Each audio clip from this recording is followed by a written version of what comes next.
اور سب ناخدا اور جہاز کے سب مسافر اور ملاح اور جتنے سمندر کا کام کرتے ہیں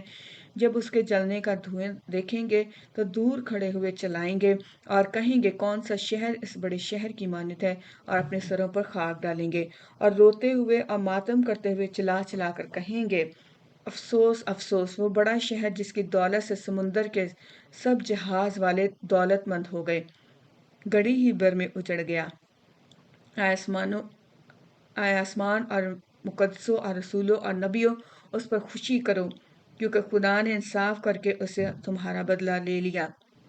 جبکہ یسایہ کی کتاب اس کے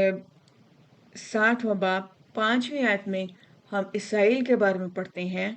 تب تو دیکھے گی اور منور ہوگی، ہاں تیرا دل اچھلے گا اور کشادہ ہوگا، کیونکہ سمندر کی فراوانی تیری طرف پھرے گی اور قوموں کی دولت تیرے پاس فراہم ہوگی۔ یہاں پر ہم دیکھتے ہیں کہ خداوند کا جو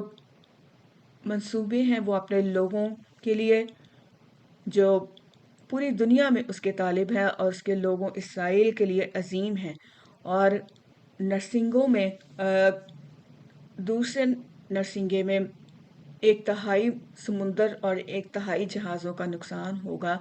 اور پوری دنیا میں لوگ جانیں گے کہ خداوند جو ہے وہ اسرائیل کے ساتھ ہے، تو وہ چونکہ اس نقصان کو برداشت کریں گے تو وہ اپنے جہازوں کو، اپنے کارگوز کو اسرائیل کی طرف موڑیں گے تاکہ اپنے کاروبار کو جاری رکھ سکیں، جبکہ دوسرے غضب کے پیالے میں سمندر کے تمام جاندار جو ہیں وہ مر جائیں گے، اور سمندر کا جو پانی ہے وہ مردے کے سے خون کی طرح نظر آئے گا، بن جائے گا۔ اور یہاں پر ہم دیکھتے ہیں کہ کیسے خداوند جو ہے ان ساری گواہیوں کو فراہم کر رہا ہے تاکہ ہم جان سکیں کہ نرسنگوں میں اور غضب کے پیالوں میں کیا فرق ہے، اور ہم خداوند کے کلام کے بھیدوں کو جاننے میں گہرائی میں بڑھتے جائیں گے تاکہ ہم ان کو سمجھ سکیں، سیکھ سکیں کہ خداوند کا منصوبہ جو ہے وہ اس کے لوگوں کے بارے میں کیا ہے۔ خداوند اپنی کلام کے وسیلہ سے بڑی برکت دے، آمین۔ اور ابھی تک ہم نے صرف غضب کے 2 پیالوں کے بارے میں سیکھا ہے، تو اگلی ویڈیو میں میرے ساتھ بنے رہیے گا اور ہم غضب کے باقی پیالوں کے بارے میں اگلی ویڈیوز میں سیکھیں گے۔ خداوند ہمیں اسی طرح سے اپنے کلام کو سیکھنے میں آگے بڑھاتا جائے، آمین۔